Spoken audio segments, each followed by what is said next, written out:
আল্লাহ পাক প্রথমে ছেলেদেরকে বললেন, শোনো, সূরা নূর 33 নম্বর আয়াত। আল্লাহ পাক ছেলেদেরকে বললেন, তোমরা তোমাদের চোখ নিচু রাখো, এটা আমাদের দায়িত্ব। প্রত্যেকটা ছেলের দায়িত্ব বেগানা মেয়েকে দেখলে চোখটা কি করবে? নিচু করবে। তাহলে আপনি সিডিউসড হবেন, এক কথা। 2 নাম্বার, আল্লাহ পাক আমাদেরকে বললেন, তোমরা তোমাদের লজ্জাস্থানকে হেফাজত করো। কাদেরকে? আমাদেরকে, মানে ছেলেদেরকে। প্রথমে আল্লাহ পাক ছেলেদেরকে বললেন, চোখ নিচু করে রাখো, লজ্জাস্থানে হেফাজত করো। ঠিক আছে? সূরা বানী ইসরাঈল আল্লাহ পাক বললেন, জিনার ধারের কাছেও যেও না, ধারের কাছেও যেও না। আল্লাহ পাক আরো বললেন, যদি কেউ জিনা করে ফেলে, সূরা নূরে, তাহলে তাকে 100টা বেত্রাঘাত করতে হবে। কয়টা? 100টা, এবং 1 বছরের জন্য তাকে বহিষ্কার করতে হবে। আল্লাহ পাক শাস্তিও দিলেন, শুধু তাত্ত্বিক বিধান দেন নাই, শাস্তিও দিয়েছেন। কারণ শুধু তাত্ত্বিক বিধান দিয়ে হবে?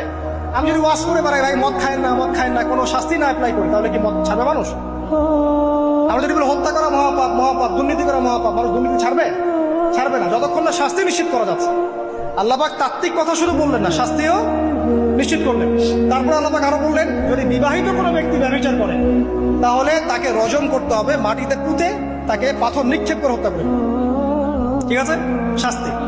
এরপরে দেখেন আল্লাহ পাক মেয়েদেরকে বলছেন, মেয়েদেরকে বলছেন, তোমরা মূলত ঘরে থাকো, যদি বাইরের পরিবেশ তোমাদের অনুকূলে না থাকে, তোমরা ঘরে অবস্থান করো। ওয়াকরনা ফি বুয়ুতিকুন্না ওয়ালা তাবাররুজনা তাবাররুজাল জাহিলিয়াতিল উলা। তোমরা মূলত ঘরে থাকো। জাহিলি যুগে মেয়েরা যেভাবে নিজেদেরকে প্রদর্শন করে বেড়াতো, এই কাজটা তোমরা করো না। যদি করো তাহলে সমাজে বেহায়াপনা, ফায়সা বেড়ে যাবে, তোমরা নিজেরাই ক্ষতিগ্রস্ত হবে, যেটা ওরা হচ্ছে এখন।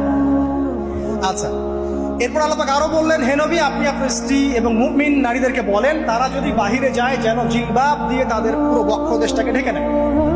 তাহলে পোশাকের সংস্কৃতির শেকড় কোত্থেকে শিখবো? আমি কোত্থেকে শিখবো? আল্লাহ পাক কর্তৃক নাজিলকৃত সর্বশেষ ঐশী গ্রন্থ থেকে শিখবো নাকি?